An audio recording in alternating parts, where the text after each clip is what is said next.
you know I'm a fan. Is that how we're starting this?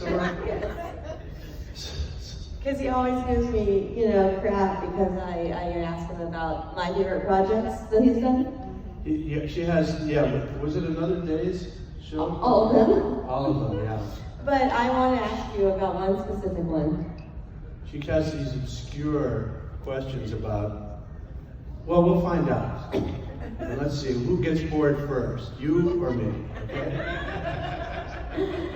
Well, the thing is, you're not a one-trick pony.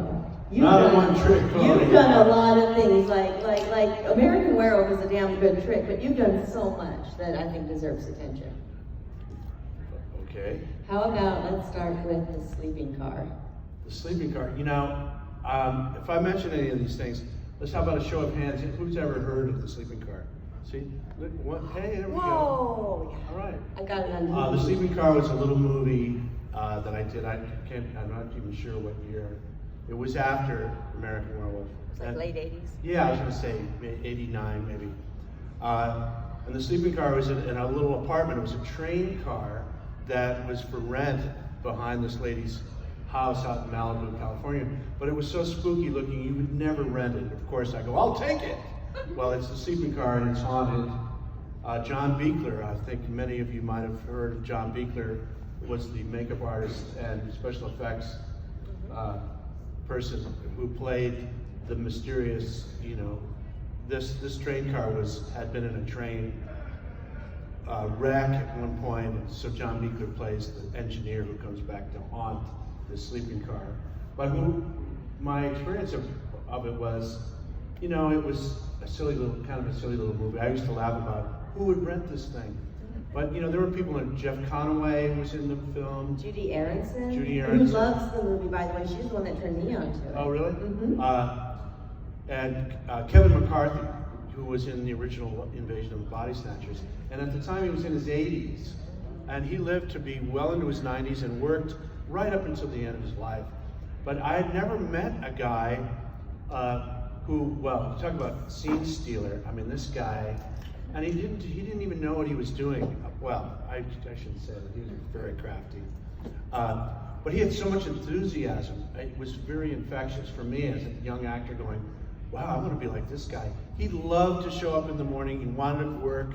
He was there participating and, as he said, he came out really very well in the film as well. So I said, he was one of the guys that I was so happy to have done this project because I get to hang out with, Kevin McCarthy for a little bit. But otherwise, there were things that happened on the show, like there was I'm trying to think of the actor's name, Steve. He was a swimmer. He was an Olympic swimmer. Steve Lundquist. Yeah. Are you his aunt? No, I was just looking it up. Oh, you were?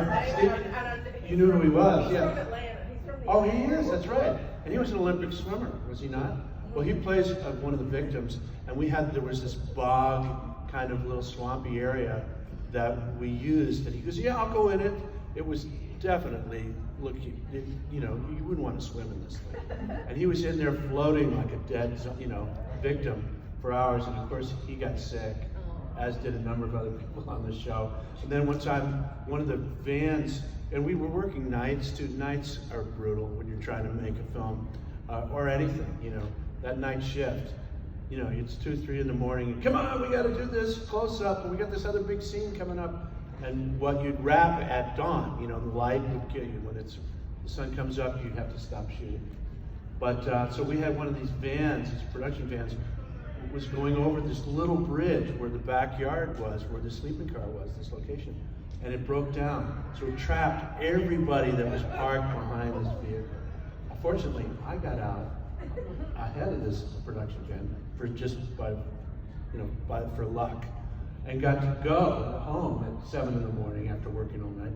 Everybody else was there until they call in a tow truck who had to come and pull this production van off, and then everybody got to go home around 9 or 10. And I just remember it caused a big fuss because they wanted to be paid for having to stay there. They're overtime? And I don't believe that happened. Sleeping car. Check. Check. So, funny story about sleeping car is Judy, when we were in a con together quite a while back, mentioned it to me. She's like, have you seen it? And I said, no. And she goes, it's hard to find, but maybe you can find a copy. And I found one copy on DVD, and I bought it. It was like $20, and I bought it. There were some VHS ones that were hundreds of dollars. I don't have a VHS player. So I bought one copy, and she goes, oh no, that was the last one. I bought the last one. And so I gave it to her, and then she gave it to like her distributor or something. So there are more copies out there now because of Judy. Oh, really? Yes, so you can find it online way easier than I found it. But no, I gave her my copy. Like, if you want it that badly, you're in it, you deserve it. And then she gave me a copy also, but yeah. I wasn't sure she was much of a fan of the film. She really liked it. And she told me about it, and she told me to watch it. And then she really was upset that I bought the last copy. Like, really bummed about it. but thanks to her, it is now out there available for you guys to find if you want it. I hope you have questions of another little film like Brutal Massacre. Do you have any Brutal Massacre questions? I do not have Brutal Massacre. Brutal Massacre question? Anybody heard of Brutal Massacre? Tell me all about Brutal Massacre. Show of hands besides me who have seen it. I was in it, so I've seen it. Tell me all about it. Ooh, really? Brutal Massacre is kind of a fun movie, particularly because it's I don't know, we're calling it a mockumentary.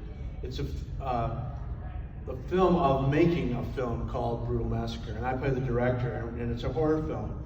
And some of the things that happen that we put in the movie, it's a comedy, but it's very authentic in that it opens at a Fangoria convention, and I'm one of the guest directors. And all my films are supposedly so successful. Well, this particular film, Brutal Massacre, that we're making in this movie is terrible. But of course it becomes a big hit, similar to like The Producers, which was the first time that ever happened. But it's pretty neat. It's got some really cool horror people in it. Gunnar Hansen, the late great Gunnar Hansen, has a terrific performance in this film. If you get a chance to see or get Brutal Massacre, I think you'll enjoy it. As I said, it's a comedy, and things that happen to us on this, in the course of making this film, happened to the actual director, Stephen Mena, his name is. Whereas it was one of his earliest films. He hadn't done that many films where he writes and directs them. And there was a case in point of, we're out there, on location, and we need something, and I turn to a guy who's standing there, and I give him money out of my pocket saying, we need this such and such at a hardware store or something. Here, take the production van, here's some money, go into town, get this stuff we need for this scene, and come right back. The guy goes, jumps in a car and takes off. Well, it turns out he didn't work on the film. He just happened to be standing there. And this actually happened to Steve Mena, where he gave money in a production van to a total stranger, and they were able to get it back, of course. Then, we supposedly hire a special effects guy who's supposed to be top, and he basically gets a blow-up doll, as one of the victims in this. So anyway, it's pretty darn funny. Mick Garris plays one of the real directors at the Fangoria. Tony Timpone, that people know from Fangoria, is in it and introduces us as the host of the Fangoria convention. Because we have one of the up-and-coming directors from other movies, and the titles of the previous films that I've directed in this movie are very bizarre. So, if you get a chance... Around what era, what time period is this? Late 90s or 2000s? No, it was, 2007, 8, okay. Something like that, yeah. Well, thank you for giving me my homework for next time. You're in trouble now. Brutal Massacre. That was kind of fun. We shot in Bethlehem, Pennsylvania. And how many movies have been shot there? Not many. I think he had a deal. The director had some sort of arrangement with the Bethlehem steel mills, which had been closed down. And so they're just these enormous buildings, empty and spooky. And he said, we're going to get a chance to shoot on the, where they are located. Turns out asbestos was found in the buildings. They were completely, shut down, and nobody could get to them. So we were stuck in Bethlehem going, now what? And he found somebody talking to someone that had some outbuildings, like on a farm. So we all moved our whole production over to this little farm and shot these scenes. But I was saying, Gunnar Hansen's in it. Who else? Jerry Bednob from 40-Year-Old Virgin, a very funny guy. He plays the director of photography. He didn't know the first thing about a camera. We're going, Jerry, you look this way into the camera. And he's supposedly the cinematographer. But he does a very funny job. Ellen Sandwise from The Evil Dead is in it. And her other two, I forget the other two girls, women who were in that Evil Dead movie with her also appear in the film. And Brian, what the heck's his last name? I'm blanking. He's from Clerks. Brian O'Halloran from Clerks plays my first AD. So, you know, it's kind of a funny movie. And enough about that one. Check. Check. Check. Check that one off. Okay, well, let's talk about you for a while. Okay. You, a subject you know.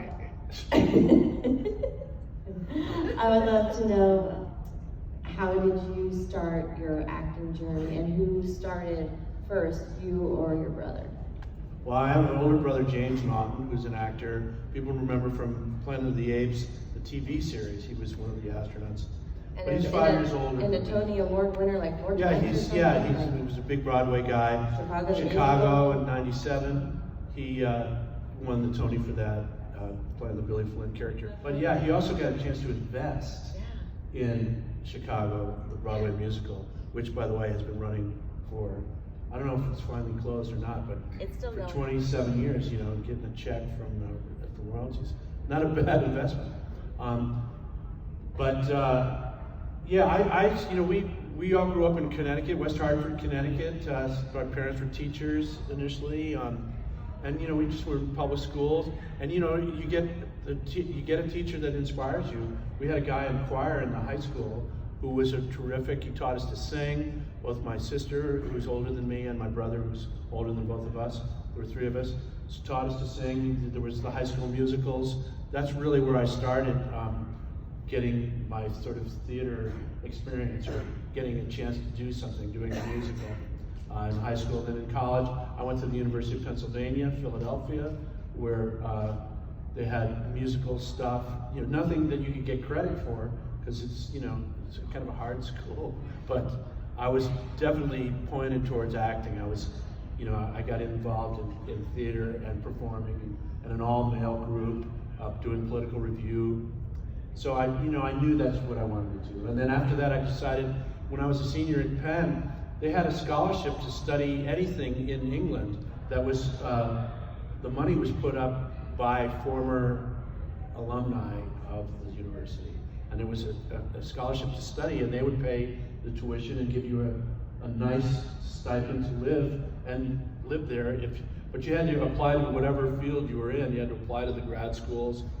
So I said I was going to go to drama school. So I applied to the London Academy of Music and Dramatic Art, Lambda, and had to go to New York for an audition, which I remember didn't go quite well, but it was a funny piece that I auditioned with.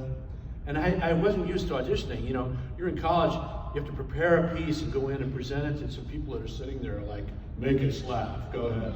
And it turned out to be something that they responded to, and I was accepted to go to this drama school in London. So I went there for 2 years and learned basically about classical theater. It was really this, Shakespeare. Wow. I'd studied Shakespeare. I was an English major at Penn, but to actually be in a classroom with kids, and we were going to do productions of it, and of whatever play we're going to do. We did a couple of Shakespeare plays at Lambda. It was really a terrific experience for me, not only from the curriculum, which was getting to be an actor every day in a classroom, but also to go to theater. This was in the 70s when I was there, but I got to see Laurence Olivier on stage, John Gielgud, Paul Schofield, Alec Guinness. They were in the West End, and so we would get these cheap tickets, and we were so brazen. Nothing. We were going like, hey, we're theater students, so we'd get these really cheap tickets. And in England, if any of you've been to London and you buy theater seats, you can buy cheap upper circle, which is like balcony. You're like looking like this down at the play. And then what we would do is, because we would go to the theater almost, at least 3 times a week, we'd look and we'd see where the empty orchestra seats. We're going for them. Now, people in England don't do that, but take some brazen American drama students. We go, all right, looks like row A, B, row E, 1, 2, 3, 4, 5 over from the left-hand side. Okay, so you have to wait because there's a thing called latecomers. You know, you can't go in when the play starts and the lights go down and the curtain goes up. You can't take your seat. They will hold you back. It's called the latecomers. Don't come in until, you know, it's an agreed moment, 5 minutes into the play, or at some point they'll let you sneak down and take your seats. So we had time it just before lights go to half and they start the play. We'd be poised, we'd run down, and this happened all over the National Theater, the RSC, any West End theater, it didn't matter. We thought we walked like we knew where we were going. Our theater tickets, we got our tickets, the Upper Circle tickets, it cost like £3, but we're going straight for the orchestra seat. So I did that on many occasions. And only once in 2 years was I coming in the aisle when the actual theater ticket holders were coming in the opposite side. We were both going for the same seats. And I knew I was going to lose that one. Because I didn't have the tickets, yeah. So, but you just could brazenly, do it and get away with it. And we got to see so many people came to our drama school and talked to us. Gielgud shows up and some of these other actors who were, world renowned. And to see them on the British stage and then to have them come over and speak to us, it gave me a sense of going, hey, these are like real people who are actors by profession, but we get a chance to talk to them, and they really do exist. That's who we are. And anyway, it made it easier. It made me feel that it was something that I could accomplish. And so I did that for 2 years. The third year was for, basically to do productions and to look for employers. And I couldn't work in London, in England at the time. You just can't get permission as an American student, So I left after 2 years, went back to New York, and auditioned for the New York Shakespeare Festival.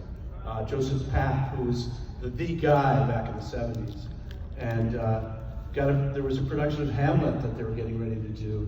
It had been done in Central Park, and now it was going to be done at the Vivian Beaumont Lincoln Center, a fall production with Sam Waterston, whom everyone knows from Law and Order. Sam Waterston's Hamlet, with a number of other young actors. It was a cast of 40-something people.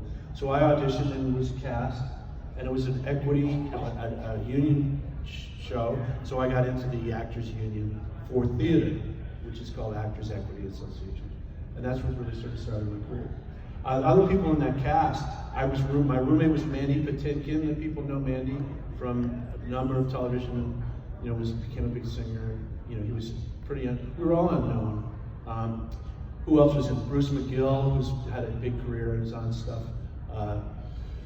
Who else was on the show? Stephen Lang, who everybody knows now, he and I had opened the play of Hamlet. It opens with two soldiers going, "Who's there?" And he and Steve Lang and I had doing our first jobs, off Broadway. And that ran for about 3 months during the course of like November to January in New York, being in a production of Hamlet, and getting a sense, going to Joe Allen's afterwards, which was just sort of the theater restaurant, and see people from other shows. And it's really got a sense of, hey, this is what it's like to be a working actor in New York. And then when the show was over, I got to find out what it's like to be an out-of-work actor, which is something that everybody has to experience. Unfortunately, it seems like as an actor, you spend a lot of your time out of work. Well, you do. Or auditioning or looking for work. And in those days, and I think it's changed somewhat. We were all into the regional theater. We were going to see what theaters are coming to town to audition actors to try to go off to like Minneapolis or, in Washington, D.C. or somewhere where there's a theater that they're doing a production of something that we'd be right for and we could audition for and work. So I had different, people would say, "Are you interested in stage management at all?" I go, "Not at all, but if it gets me in the door to be, an actor in a show." So, and lo and behold, an understudy stage management job came to me in New York, a production called Da, which is an Irish name for dad. And there was an Irish play called Da on Broadway, starring Barney Hughes, who won the Tony, and there was a family of Irish people, and I understudied the young kid in it, and got to be the assistant stage manager. So I learned how to call a show on a Broadway stage where you're off in the wings, and you're calling the cues, lights and sound, and it was a really cool responsibility. There was an actor in it who had it in for me for some reason. One of the stars, he was this guy was just tough, and so he was becoming very demanding, and I knew that if I ever had to go on for the young guy, I had scenes with this guy who was making my life a little miserable. So I said, this is not going to go well. So at some point he gave me some shit, and I got in his face. He said, if I get fired, I don't care. You're not going to talk to me like that. And he said, I'm sorry. And I realized he was a chicken. This guy was just a bully. Right. Excuse me. But this was the time when I remember Vice President Mondale came to the show. One of the matinees that I was the stage manager, of course. So I'm running the show, and they got Mondale in the audience. Well, what that means is you got Secret Service backstage, and they got these guys coming back at the show goes up at 2 o'clock matinee. At 1:45, I got 6 guys back there who are Secret Service guys going, oh, well, the theater's about to be locked, so no one will be coming or going from the theater, no one will come in or come out. I went, that's great, but you can't stand there. So he goes, why not? I go, because you're on stage. I go, well, what are you talking about? You're part of the show now. Yeah, you're on the stage, you can't stand there. He goes, we're Secret Service, we'll tell you what to do, shut up. I said, okay. So I call this, lights to half, lights out, the curtain goes up, and there's literally a guy who's standing there like this and goes, whoa! And he runs off because I told him, you're on stage. He was a Secret Service guy. And then afterwards, Vice President Mondale came back to meet the cast, and you have to sort of stand there, and it's all kind of formal and fun, and they come in, and then they go, and there's a motorcade, and away they go. So that's kind of fun. My brother tells the story. You had a lot of experience. Well, my brother tells the story of, at Chicago, when President Bill Clinton comes to the show and invites them all afterwards out to invite his family out. So they all have a limousine, and my brother's kids are with them, so they all pile into the limousine with Clinton and go up a one-way street in New York to some restaurant where Clinton's going to hold court. I go, yeah, that's a little probably better than my Mondale story. It's still, it's pretty cool. Yours is funny. Yeah. With the Secret Service. Secret Service guy. So that's that.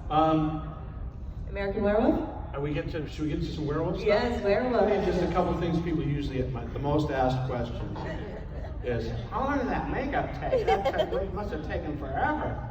None of you sound like that. This is others. And I go, yeah, it was 10 hours a day. What we did was we shot the entire movie, wrapped everybody, and only had the transformation to shoot at the end. The idea being Rick wanted as much time as he could to prepare everything that he needed. Now, we've been preparing this for months. It started in October of 1980. I meet John Landis, and I go right to Rick Baker's shop and start doing the molds for arms and legs and things. And then February comes, it's now the new year, February, we all fly off to London to start shooting this movie. And Rick comes over with his guys, carrying the equipment. I mean, he's got the arms and legs and masks and heads in his luggage. I mean, this was not a big budgeted film, and nobody knew what we were doing. So they bring all that stuff over, and they continue to work. And then during the course of the shooting of the film, of course, they had to put Griffin in all these decomposing makeup. And I was not really involved in a ton of makeup. The only real makeup I had to do during the course of the shooting schedule was the mask, that face that you've seen with the lenses that are scleral, contacts. But Griffin got the brunt of the makeup during the course of shooting the film. And then we wrapped everybody, and I just had the transformation to shoot, which was, let's save the hardest for last, shall we? And that was 10 hours in makeup for a day, for 5 days to shoot that transformation scene. It was storyboarded, and we were on a set, but it was, really tedious. 4 or 5 hours in, you go, are we ready? He goes, oh no, you're not even close to being ready. Well, I look good, got all these appliances on, and hair. First thing Rick would do is put these big paws on so you can't use your hands anymore. And, they'd break for lunch, I'd be like, what do I do for lunch? You got paused. I got paused. So anyway, that was that. And so it was like a 5-day, 10-hour-a-day ordeal to do that makeup. And we knew during the course of it that John Landis always wanted more blood, pour more blood on this scene. He wanted it a little more gory than even Rick and the prop guys wanted in terms of some of the stuff. But we knew we were onto something pretty cool. We didn't know, how the reaction would be. It was John's film. He had, was coming off the success of Animal House and the Blues Brothers, well known. We knew this film was going to get some, but we didn't know really who Rick Baker was and how long he was going to have us do what he did. And he has admitted, yeah, I tortured the boys, he has said, well, with, practical makeup. So, and I think one of the reasons that the film has sort of lasted is that, DGI came in whenever that happened, and, practical makeup sort of went away, and then it's sort of coming back. But it sort of set the bar high for, you want to see some practical makeup with, before computers, 1981, look at, Rick Baker's Oscar-winning, first Academy Award-winning work on makeup. Well, the problem with CGI is that it ages so terribly, and practical effects, as we all know and love, they just look good. Yeah, it's your movie, the 80s, the 90s, and when they threw the CGI in there, it's like, it got a little weird. Well, what they used to do is send it off. They would leave it and say, okay, all this is going to be done in post-production. We'll send it overseas, and then they'd get it back, and what they got back was what they supposedly paid for. So they didn't have the control on that CGI stuff that many people should have probably had, and they have since changed, certainly, digital artistry. But yeah, so that's one of the scenes that, or one of the questions I was going to say. The other one is, there were things happen on everything that we shot the script that John wrote when he was 21 years old. This is a film that he had this thing for werewolves, and he wrote this screenplay at 21 years old, and it reads pretty darn well. There was a scene in the zoo, for example. Now I know I'm going to be running naked. There's going to be, they go, what kind of control do we have? Control. I go, why do we have extras way over there? They go, well, those aren't extras. The zoo's open. I go, oh, how nice. So we had overstayed our, allotment of 3 hours or whatever they gave us to shoot a couple of the scenes. And now the zoo's open and people are milling around, and we're over in one section of the zoo, and I'm running, stealing the coat from and then it's the kid with the balloons and all that little stuff we're trying to shoot in a sort of remote section, but it's wide open, folks. I know, and the crew's giving me, at this point in the show, I don't know all the guys, and they're going, it's pretty cold out, isn't it? Pretty cold, yeah, it is cold. It's March in London, and I'm naked behind a tree. So, that was that. Other stuff, I don't know, other things. The car crash at Piccadilly Circus is a big deal, and we didn't have permission to shoot it. There was no permits given, so they wouldn't close Piccadilly Circus. It's a main artery in London. So they said, John Lennon said, I will get the scene. So they steal the scene by showing up, at the pre-dawn hours with multiple cameras positioned all around the buildings in Piccadilly, and on action, all the stuntmen were leading cars in each of the 5 streets that converge on Piccadilly. On action, they all came flying in, crash, and you'd hear cut, cut, cut, and then they just disperse. So we got that scene in like 10 minutes. It's in the film, but nobody knew the better for the fact that we stole that scene from the good folks in Piccadilly. Thank you. Okay, does anybody have any questions? Jenny Agutter was fun. She was really enjoyed being the only lady in this movie. Jenna has one. Do you remember what appliance took the longest during makeup? Which ones? Yeah. Once I got into the transformation, and the body is a elongated, rubber thing that Rick made. I mean, it was pretty primitive. The feet had poles on it that went through the floor, and there was a guy underneath basically just moving the feet, and I was under the floor too. I was in the floor, and then, they'd start, let's see if he's ticklish. I go, if you do that, I will pull myself out of this, so there's that kind of silliness going on. But anything to do with, any of the facial stuff, that took hours for any of the appliances to work. The hand was just a mechanical hand that Rick and his team built. And it worked great. And it took like 5 minutes to shoot. You go, okay, that's the scene we want, we got it. And Rick would go, no, wait, come on, this took me months to build. Can we shoot some more? And Landis would look at him like, what else does it do? Well, it stretches. We got it. So there was always that back and forth between Rick wanting more of his work being filmed and shot in different angles, and John knowing exactly how he wanted it. And he did. We were in this, as Jack's puppet got more and more decayed, it became a puppet at the end there in the movie theater, where we're all sitting there with the victims, and Griffin's there, and it was basically a puppet that they could operate through the back seat of the theater seat, and Griffin was behind, voicing the character in the scene, but he wasn't actually there. It was a mechanical device. So I got to work with, another wooden actor. Do you have a favorite scene of the movie? Not necessarily one to shoot, but as a viewer watching it, do you have a favorite? Well, I thought that was the best written scene, where all the victims are talking about how to kill yourself, and you could try that, or what about that? And I just thought that was one of the better scenes written. I was real wary of when we were in Trafalgar Square, another major thoroughfare, and I'm trying to get arrested when I find out that I'm the guy, that I'm probably the one that attacked these victims. So I'm trying to get arrested, and I go to a cop, and I start yelling, Queen Elizabeth is a man.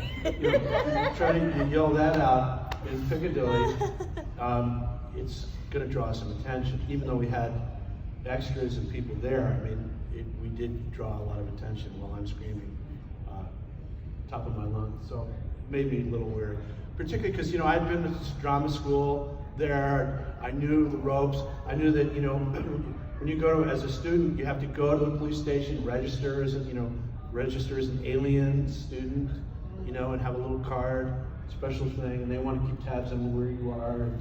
So I knew that even though we were on location and we were shooting this film, and everybody in the movie was, British, with the exception of Griffin and John and Rick and I, we were on their turf, so we had to behave ourselves. Was it nice to go back after? Yeah, it was fun. You go back and you go, hey, this is per diem. What? Yeah, you're gonna get to go out and go to dinner. It's good because as a student, drama student, we were definitely living on the cheap. Yeah. As one does. But any other questions about? Yes, you have one. What did you do for lunch? With your the paws? paws, yeah, it was like milkshakes. I go, you guys don't know how to make a milkshake? I mean, that kind of stuff, Trying to go, well, we've got, so it was, yeah. It was, and then we had a photographer always, taking photos. And he was a well-known Life magazine, his name was Bob Willoughby. And he took a lot of really cool photos, many of which I use, stills that he took. But he was really bugging me when I was in the makeup because, at some point you're just so pestered by guys, messing with you. You just want to take a break. So I take a break, I walk down the hall, and Bob would be walking behind me, like, what do you think, I'm gonna do something? Like pull the makeup off, or, do something crazy? So I said, give me a break, Bob, come on. And then he passed away, and his whole estate were all his photos from all the things he'd done. So we had contacted his son to try to get some really interesting stills from the film, and he wanted $1,500 a picture. And I went, well, I'll just stick with the ones I've got. But thanks very much. So that's sort of that. So switching gears a little bit, what was it like to be on set and be involved with the Sharknado movie? Oh, Silliness. Sharknado. I like you. Yeah, that's. Did you bring No.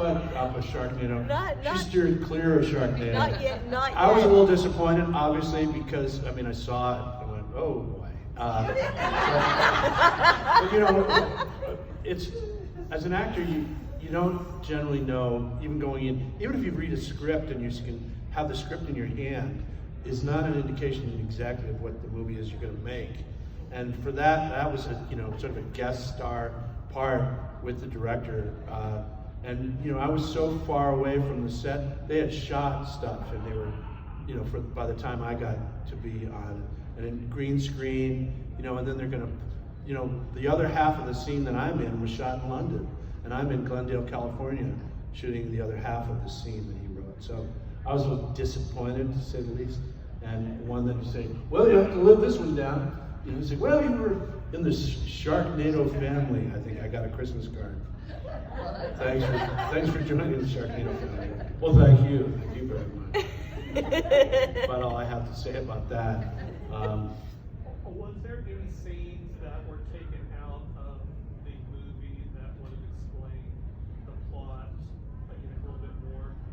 Of Werewolf, American Werewolf? No, pretty much what you see is what we shot, and I don't know that there are any deleted scenes that were left out. It's all, it's pretty straightforward. These guys get attacked. This guy's going to turn into a wolf, and he's not going to make it. And that was the thing. And reading it, I knew that how I was going to approach the whole idea of, turning into a werewolf. What does that mean? But what the transformation part was, and I approached it from an actor's standpoint of just having a terminal illness, having a situation that was unsurvivable. This was a situation that was going to happen to me. And I was in denial, as many people can be when they get the bad news that, that this is not, it's not going to end well for you, which is what all the information that I was getting from a character standpoint. And Landis did it with a tongue in cheek. He had a lot of laughs throughout the course of this film. He liked to play practical jokes on you too, which, it's not every actor's favorite thing to do, is in the course of a scene, tell one actor to try something differently in the next take and not tell you. So suddenly you get surprised and he's going, I want that real reaction. And you go, well, how about leaving it up to me to give you that real reaction? Why do you have to try to manufacture it by tricking me? So he's like that. How did making it come about? Did you always be into music? Oh, Making It was a series that I was offered actually. I'd done a series of commercials for soft drink that people probably remember before.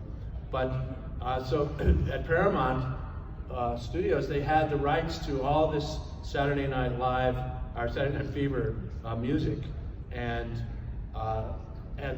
the idea of doing a spin-off for a television series was the idea behind this disco series called Making It. I was curious about the music, and they said, well, we have these guys, Freddie Perrin, Dino Figueres, who at the time had Shake Your Groove thing and reunited the Peaches and Herb songs out, and they were well-established songwriters. So I had to go basically meet them, talk to them, audition for them, and say, hey, I'm interested in this, because it's sort of my point of view of playing the character in this series of Making It. They said, yeah, okay, you can do it. So it was really simple. I got a chance to go in the studio. We knocked this song out over the course of, I remember it was Thanksgiving weekend, and in a studio, took about 8 hours to sing this in 2 sessions, and these guys were great, and they said, we got it. And it was released, then the series was premiered. It was all the titles, was the background of the music, but the song was released as a single as well, and climbed the charts. I mean, it was on RSO label, which was Robert Stigwood, who basically had the Bee Gees, and he was, he ended up basically, fighting with the Bee Gees over, rights, and basically dissolved the record label, which is where I went, but wait, because my song had taken off and went to number 5 in the top 40. I had this gold record, and it was basically, the theme song for the series. The series was on ABC, and we were on after Mork and Mindy, which was a huge hit. And we were going, we're in, all it took was, we figured, was this lead in of 8 o'clock Mork and Mindy, 8:30 making it.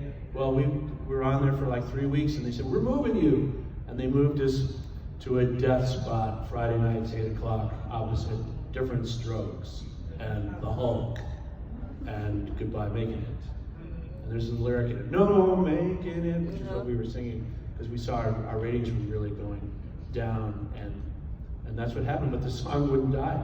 So I ended up going on American Bandstand, and Rockin' New Year's Eve, and sponsored by Dr. Pepper. It was a double hit. And doing things for the music. Merv Griffin from Las Vegas, going, wow, this is a long way from drama school, but I'll give it a shot. So that's how that happened. In American Werewolf, was there anything that you were allowed to keep from set, or something that you wish you would have been able to keep? Well, we all wanted the pub sign, and that went right to Landis. The slaughtered lamb as the original size pub sign was pretty cool. But by the time, at the end, you just kind of want to make, put some distance between you and the. You're like, I just want to go home. But I was in London a few years ago at a show, and a guy comes up with this garment bag. He goes, you know what's in here? I go, no, what? He opens it up, it's the coat, it's the red parka. He goes, I got the red parka. I went, oh, do you want me to sign it? He goes, oh, no, I don't want to. I went, well, I guess he brought it for me to see.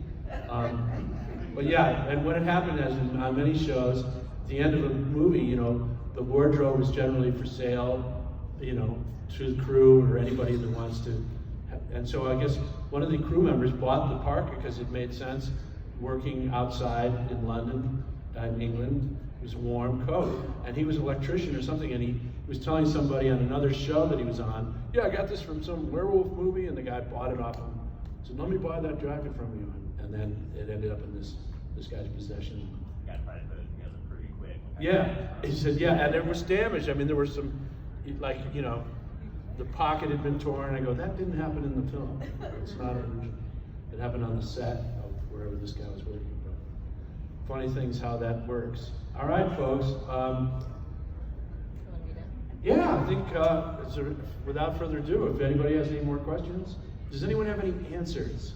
I'm always looking for the answers. Yes. What's your favorite thing you ever worked on?